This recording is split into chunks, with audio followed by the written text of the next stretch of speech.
살다 보면 자연스럽게 동반될 수밖에 없는 그런 삶의 모습이 있는데, 그게 뭔가 하면요, 바로 세상으로부터의 구별된 삶, 좀 더 고상하게 말하면 거룩한 삶을 사는 모습이 동반될 수밖에 없는 것입니다. 이 거룩한 삶을 어떻게 한마디로 요약할 수 있는가 하면요, 이 거룩한 삶은 바로 여러분들의 삶을 통해서 하나님이 드러나는 상태를 말하고 있는 것입니다. 하나님이 여러분들을 통해 드러난다는 것은요, 여러분들을 통해서 하나님의 성품이 드러난다든지, 여러분들을 통해서 하나님이 행하심이 드러난다든지, 여러분들을 통해서 여러분 언행과 생각과 신념과 여러 가지 습관을 통해서 뭐든 간에 그 모든 것들을 통해서 성경에서 말하고 있는 하나님이 정말 맞구나, 이것이 사람들로 하여금 고백되어지게 만드는 모든 삶이 바로 여러분들을 통해 드러나는 거룩한 삶이라는 것입니다. 여러분들이 동의를 안 하셔도 저는 전혀 상처 안 받지만요, 가끔씩 보면 제 아들을 통해서 제 모습을 가끔씩 보게 됩니다.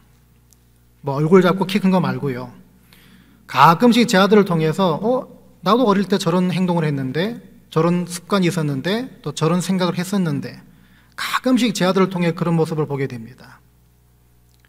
근데 그럴 수밖에 없는 것이 왜 그렇겠습니까? 저희 아들이기 때문이죠.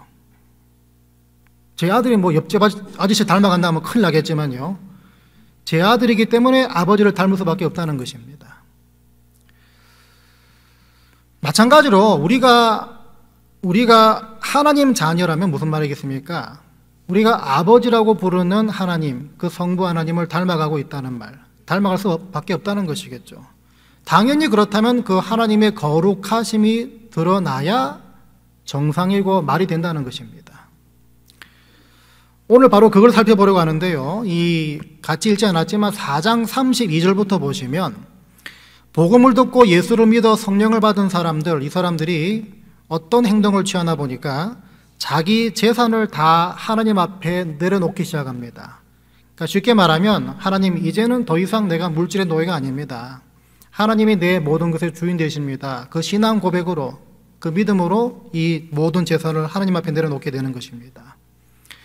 그래서 자기 재산을 다 팔아서 그 당시 교회 지도자들이었던 사도들에게 그 재산을 가져오기도 하고, 사도들은 또 그것을 받아서 필요한 사람들에게 나눠주기 시작합니다. 이것 자체가 벌써 거룩하고 구별된 삶이죠. 세상으로부터 거룩하고 구별된 삶 아닙니까? 그런데 그 중에서 여러분 잘 아시는 그 아나니아와 삽비라, 이 부부 역시 재산을 다 팔긴 팔았습니다. 그런데 얼마를 뒤에 챙겨놓고 일부를 베드로에게 가져다 줍니다. 그리고 다 가져왔다고 거짓말을 하고 있죠. 안타깝게도 그 일 때문에 이 아나니아와 삽비라는 죽임을 당하게 됩니다. 어떤 분들은 이걸 보고, 야, 하나님 정말 가혹하시는구나, 정말 가혹하시다, 예수를 믿으면 정말 가진 거 다 교회 갖다 바쳐야 되는구나, 이런 극단적인 생각을 하게 됩니다. 그러면서 굉장히 예수 믿는 걸 부담스러워하기 시작하죠. 하지만 이 사건의 요점은요, 다 바치라는 것이 요점이 아닙니다. 이 사건의 요점은 거짓말한 것이 잘못이라는 말입니다. 거짓말한 것이 잘못이다. 특별히 그 거짓말할 때 성경은 어떻게 표현하고 있나 보니까요, 4절에서는 하나님께 거짓말한 것이라 얘기하고 있고, 9절에서는요 주의 영을 시험하는 것으로 말하고 있습니다. 거짓말은 분명히 사람인 베드로한테 했는데 성경은 그렇게 해석 안 한다는 것입니다. 하나님께 거짓말한 것이고 성령을 시험한 것이다, 그렇게 말한다는 것입니다. 우리가 나중에 기회 되면 살펴보겠지만요, 바울 되기 전에 사울이 다메섹으로 예수 믿는 사람 다 붙잡으려고 갈 때 예수께서 만나주시지 않습니까? 그때 예수께서 하신 말씀 뭐라 그러셨습니까? 누구시냐 이렇게 사울이 물어보니까 나는 네가 핍박하는 예수다, 그렇게 말하지 않습니까? 핍박하는 대상은 분명히 예수 믿는 사람들이었는데 예수님 그렇게 안 보신다는 것입니다. 나를 핍박하는, 네가 나를 핍박하지 않느냐, 그렇게 보신다는 것입니다. 그러니까 똑같은 논리로요, 거짓말하는 거 베드로 한 사람이 아니라 하나님께 거짓말한 것이고 성령을 시험했다고 본다는 것입니다. 여러분 비슷한 일 구약에도 나오고 있죠. 잘 아시는 여러분 이스라엘 사람들이 여리고성을 함락하지 않았습니까? 그런데 상대적으로 아무것도 아니었던 그 아이성에 들어가서는 참패를 당합니다. 참패를 당한 그 원인을 찾아 올라가 보니까 그 여리고성에서 아간이라는 사람이 그 전리품 가운데 얼마를 슬쩍했습니다. 그러는 바람에 이스라엘 사람들이 그 아이성에서 크게 피하고 말았는데 결국 이 아간도 죽임을 당합니다. 이 아간과 이 오늘 본문의 아나니아와 삽비라 이 사람들이 그 당했던 이 일들을 봤을 때 한마디로 보면 야 하나님 정말 가혹하네요 그렇게 얘기할 수 있습니다. 실제로 가혹합니다. 하지만 여러분 이 사건들의 진의가 무엇인가 보시면 이 사건들의 진의는 이 교회의 거룩함을 지켜나가기 위해서라면 하나님은 어떠한 대가도 치르게 하신다는 것이 바로 이 진의입니다. 교회의 거룩함 이걸 하나님께서 지켜나가기 위해서라면 그 일이 아무리 크고 아무리 가혹한 일이라고 할지라도 분명히 대가를 치르게 만드신다는 것입니다.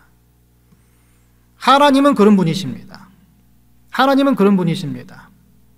교회의 거룩함을 위해서라면 그런 일도 서슴지 않고 하시는 분이 바로 하나님이십니다.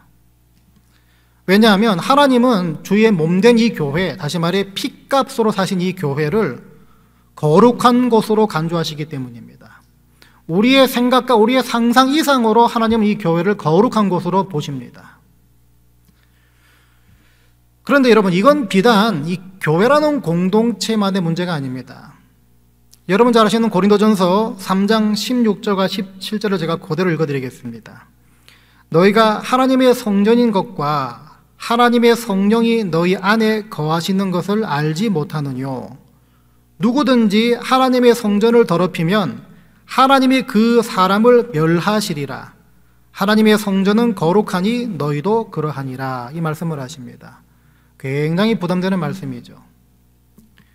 이 말씀과 오늘 본문을 연결해 보면 어떤 결론이 나옵니까? 교회와 마찬가지로 한 공동체라는 교회와 마찬가지로 한 개인의 거룩함, 다시 말해서 한 개인이 하나님의 백성으로서 마땅히 살아내야 되는 이 세상으로부터의 구별된 삶, 다시 말해 그 거룩한 그 삶을 위해서라면 하나님은 한 개인에게도 어떤 대가라도 지불하게 만드신다는 것입니다. 그만큼 교회라는 공동체와 한 개인이라는 하나님의 자녀라는 한 개인의 그 거룩함, 그것을 하나님께서는 인정해 주시고 그 거룩함을 지켜나가기 위해서라면 한 개인이나 한 공동체가 어떤 대가도 지불케 만드신다는 것입니다. 여러분 그래서 그 UDTC 대원들의 그 혹독한 훈련 자체가 바로 그 사람들의 아이덴티티를 말해주는 것처럼 하나님의 자녀라는 그 아이덴티티 그것은요 바로 세상과 구별된 거룩한 삶을 치열하게 살아냄을 통해서 드러날 수밖에 없다는 것입니다. 특별히 하나님께서는 이런 구별된 언행, 생각, 한 사람의 신념, 또 성품, 이거는 교회는 물론이고요, 가정이나 직장, 여러분들이 서 있는 어느 곳에서든지 간에 드러나지기를 원하십니다. 우리가 다 그 부르심을 받은 성도들이기 때문입니다. 교회에서만 거룩해지라는 것이 아니라는 것입니다. 이곳을 떠나는 그 시점부터 여러분이 서 있는 그 현장 어디든 간에 어떤 관계 속이든 간에 그 모든 것에서 하나님은 세상으로부터 구별된 그 삶을 그 현장 속에서 드러내기 원하시는 것입니다. 그러다 보니까 여러분이 서 있는 곳이 바로 선교 현장이고요, 여러분들이 서 있는 곳이 바로 골고다 언덕이 될 수밖에 없는 것입니다. 하나님께서는요 이런 거룩한 일들, 거룩한 삶들, 모습들, 이걸 어느 특정한 상황들, 주로 고난이나 절망적인 상황을 통해서도 드러내기를 참 많이 요구하십니다. 왜냐하면 여러분 UDTC 대원들의 그 아이덴티티가 혹독한 훈련, 사람 의식도 나가게 만드는 그 훈련을 통해서 드러나는 것처럼 하나님의 백성 역시 혹독한 상황, 고난, 좌절케 만드는 어떤 사람들, 환경들, 어려움들, 이런 모든 것들에 반응하는 모습을 통해서 이 세상 가운데 더 효과적으로 드러나기 때문입니다. 그래서 여러분, 어떤 형태의 고난, 여러분들을 절망하고 좌절하게 만드는 그 상황이 닥치면 세상적인 일반적인 반응은 어떤 반응입니까? 주로 낙담합니다. 절망합니다. 아니면 그런 환경을 제공한 사람이나 어떤 상황을 통해 향해서 이 불평하고 이 탓하는 모습들, 이것이 세상적이고 일반적인 반응이지만 하나님께서 우리로 하여금 그런 일반적인 반응과는 차원이 다른 구별된 반응을 참 많이 요구하십니다.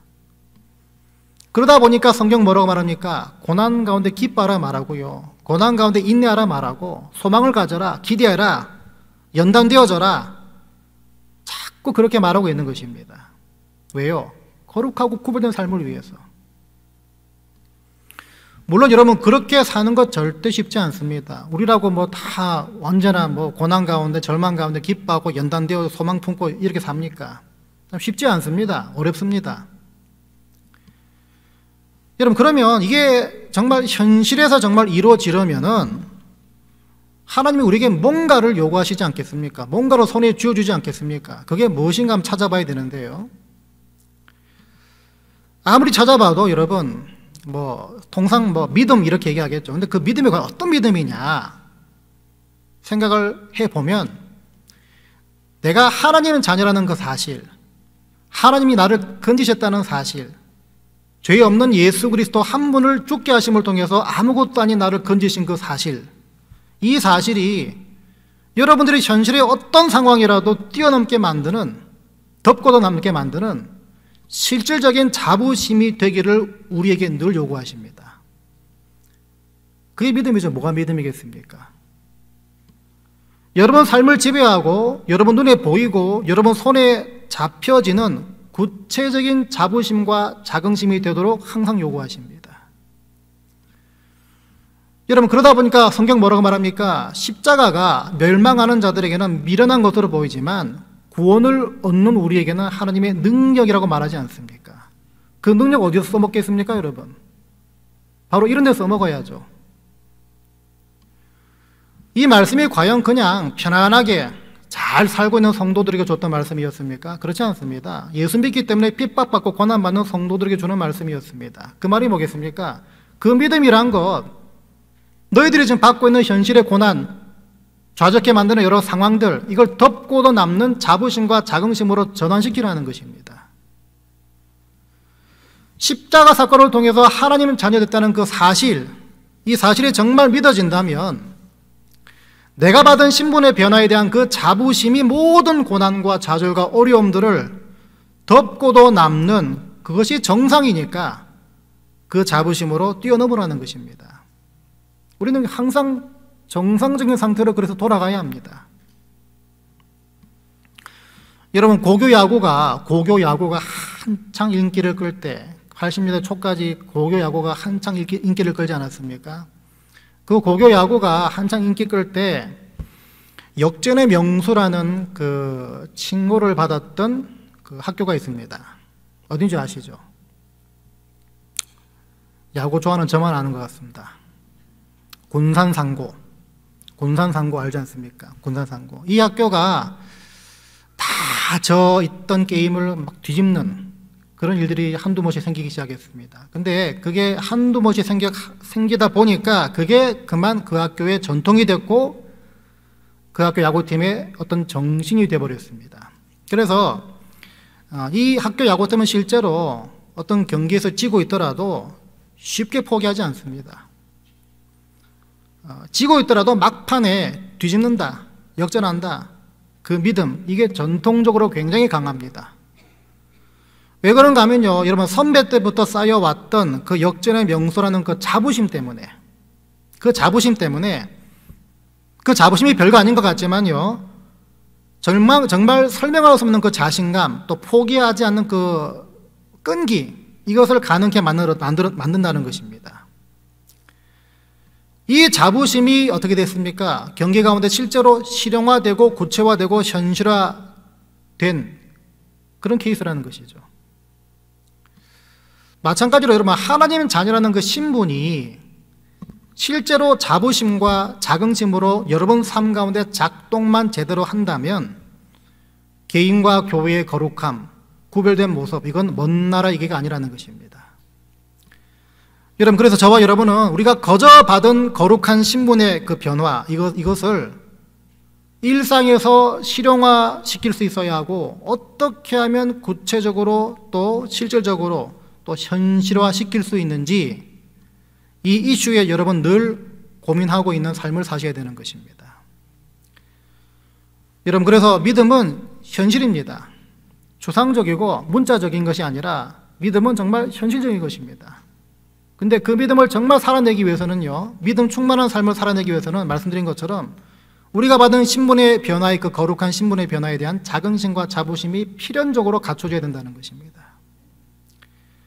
이 사실을 미리 알고 여러분 미리 기억하셔서 예수 믿는 믿음과 건진받는 감사, 이것이 일상에서 사용 가능한 자부심으로 현실화되고 실용화되시길 바랍니다. 그래서 여러분 어려움 만나면 옳다, 요거 잘 걸렸다 해가지고 하나님을 드러낼 수 있는 좋은 기회로 삼게 되시기를 주의 이름으로 부탁을 드립니다. 여러분, 구별된 거룩한 삶을 살기 위해 필요한 것 마지막 하나가 더 있습니다. 12절부터 보니까요, 많은 사람들이 사도들을 통해서 병이 낫고 또 그로 인해 믿는 사람들이 여기저기 더 생겨나기 시작했습니다. 그런데 이런 사람들과는 별개로 그 은혜의 공동체, 은혜의 무리에서 제외된 사람이 뒤에 등장하고 있습니다. 12절, 13절을 보니까 사도들의 손으로 민간의 표적과 기사가 많이 되매 믿는 사람이 다 마음을 같이하여 솔로몬 행각에 모이고 그 나머지는 감히 그들과 상종하는 사람이 없으나, 이렇게 말하고 있는데, 여기서 그 나머지, 다시 말해 은혜 받은 사람들과 상종하는 사람, 상종하지 않는 사람, 이 사람 바로 나머지들인데, 이 나머지가 누굽니까? 여러분 잘 아시는 유대교 종교 지도자들이었습니다. 이 사람들이 결국 어떤 일을 자행하게 되냐면 17절 18절까지 내려가서 보시면 대제사장과 그와 함께 있는 사람, 즉 사두개인의 당파가 다 마음에 시기가 가득하여 일어나서 사도들을 잡아다가 옥에 가두었다, 이렇게 말하고 있습니다. 그 나머지 이 무리들에 주목하시기 바랍니다. 다른 무리들과 똑같이 복된 소식을 접했고 병자가 낫는 광경 다 목격했지만 엉뚱한 반응을 보이고 있습니다. 그 반응을 보이고 있는 이유가 무엇인가? 여러 가지로 말할 수 있을 것입니다. 뭐 관심이 없었다, 믿음이 없었다, 아니면 시기했다, 마음이 다쳤다, 여러 가지로 말할 수 있는데요, 오늘 이 본문 같은 경우는 그들의 지위, 그들의 위치 때문이었습니다. 여러분 아시다시피 유대교 지도자들은요, 로마로부터 약간의 특권 혹은 자기 민족을 다스릴 수 있는 약간의 이 통제권, 이것이 주어졌습니다. 그런데 그런 권리가 주어졌다면 당연히 어떤 책임이 뒤따르겠죠. 어떤 책임이 있었냐면요, 이 지도자들은요, 소요나 반란이 발생하는 상황을 억제할 책임이 있었습니다. 아무래도 이스라엘은 로마의 속국이다 보니까 이스라엘은 언제나 호시탐탐, 어떻게 되겠습니까? 그 속국의 위치로부터 벗어나기 위해서 여러 일들을 모의하고 시도하지 않았겠습니까? 그렇다면 이 로마는 이 종교 지도자들한테 그 어떤 그 반란이나 소요, 이것을 억제해라, 생기지 말게 하라, 어떤 그런 상황, 그런 책임들을 맡겼다는 것입니다. 그러다 보니까 이 사람들이 제일 싫어했던 것이 무엇인가 하면요, 바로 사도들이 복음 전하는 일이었습니다. 왜 그런가 하면 사람들 모아놓고 자기들이 죽인 예수를 말하고 있기 때문입니다. 그래서 그걸 믿고 사도들을 추종하기 시작해서 여기저기 자신의 입장, 자신의 위치, 자신의 지위를 어렵게 만드는 상황들이 여기저기 생겨나기 시작하면 이 사람들 굉장히 곤란해집니다. 여러분, 그래서 결국 무엇이 이 사람들로 하여금 복음으로 가는 길을 막게 했는가? 저들의 지위와 위치가 바로 이 복음의 걸림돌이 될 수밖에 없었던 것이죠. 그러다 보니까 여러분 마음을 쉽게 열 수가 없었습니다. 바꿀 수도 없었고요. 여러분 삶 가운데 바로 이걸 찾아내야 합니다. 그 나머지의 지위와 위치와 동등한 조건의 상태의 어떤 무엇, 여러분 삶 가운데 이걸 찾아내야 합니다. 왜요? 복음의 걸림돌이기 때문입니다. 여러분들이 지금 접하고 있는 혹은 아무 생각 없이 당연한 거라고 생각하고 있는 어떤 환경, 어떤 처지, 어떤 위치, 과연 무엇 때문에 예수를 제대로 믿지 못하게 만들고 예수를 올바르게 섬기지 못하게 만들고 있는가? 특별히 그 환경이 여러분들을 정말 편하게 만들고요, 뭐 이렇게 믿으면 됐지 뭘 또 이렇게 생각하게 만드는 것이 있습니까? 그걸 찾아내야 합니다. 왜냐하면 여러분을 편하고 익숙하게 만드는 것들이 바로 세상과 구별된 삶을 불가능하게 만들어주기 때문입니다. 빨리 거기서 벗어나셔야 합니다. 때론 그것들이 여러분들의 말씀을 삐딱하게 보게 만들고 말씀을 왜곡시키고 말씀을 변질시키고, 때론 그것들이 예배를 우습게 만들고 우습게 보기 시작하고, 때론 그것들이 순종치 않게 만들고, 때론 그것들이 정말 바꿀 수 없는 복음의 반한 신념을 만들어버리기 때문입니다. 때로는 정말 습관도 만들어주죠. 상대적으로요, 14절, 15절에서 주님의 복음을 듣고 구원받던 사람들, 주님의 복음을 듣고 구원받은 사람들 보시기 바랍니다. 주로 병자들이었습니다. 가진 거 없는 사람들이었죠. 내려갈 곳이 더 이상 없는 그런 위치, 그런 상태의 사람들이었습니다. 근데 이걸 보고 의지할 게 많은 사람들이나 예수 믿는 거구나, 병에 걸려봐야 예수 믿는 거구나, 이렇게 극단적으로 해석하시면 안 됩니다. 하나님은 단지 이 사람들이 처해있던 그 환경, 이것을 복음으로 연결되는 통로로 쓰신 것 뿐이십니다. 다시 말하면 말씀을 듣고 마음을 열 수 있는 것 최적의 조건으로 이 사람들의 간절함과 겸손함을 쓰셨다는 것입니다. 그러니까 걸림돌이 없게 만드시고요, 복음으로 직행하게 만드는 그 길을 그냥 뚫으셨다는 것입니다. 이 환경을 그냥 사용하셔서.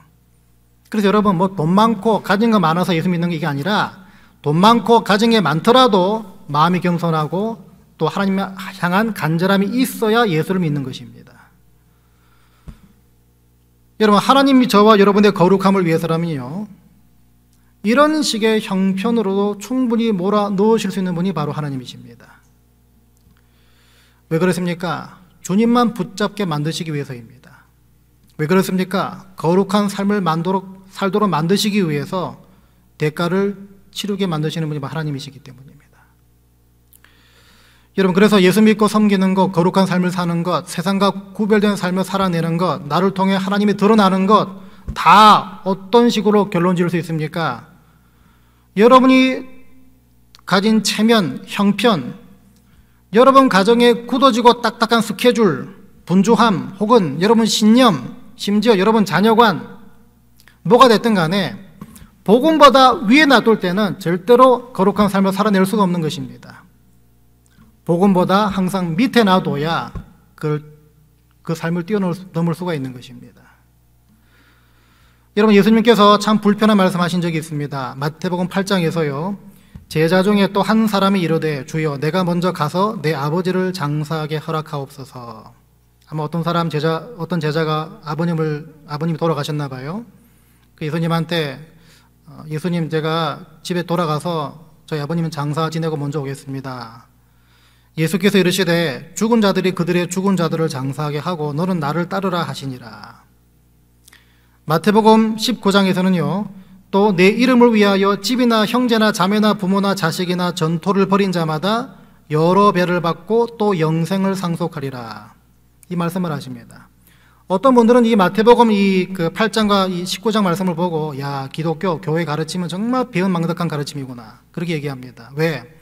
부모, 형제, 자매, 전토 다 버려야 예수를 믿는 거구나, 그렇게 생각하기 때문입니다. 그런데 여러분, 그건 진리가 아니죠.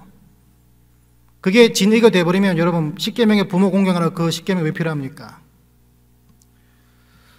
이 말씀 속에 주님의 진의는, 참뜻은요, 너희들이 나를 믿고 섬기려고 할 때 제대로 믿고 섬기지 못하게 만드는 것들이 있다는 차원으로 이 말씀을 받으셔야 합니다.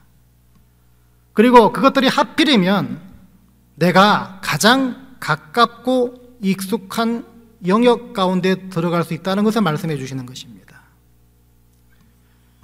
여러분, 그래서 여러분 이번 한 주 동안 여러분들이 처한 위치와 환경을 잘 한번 살펴보시기 바랍니다.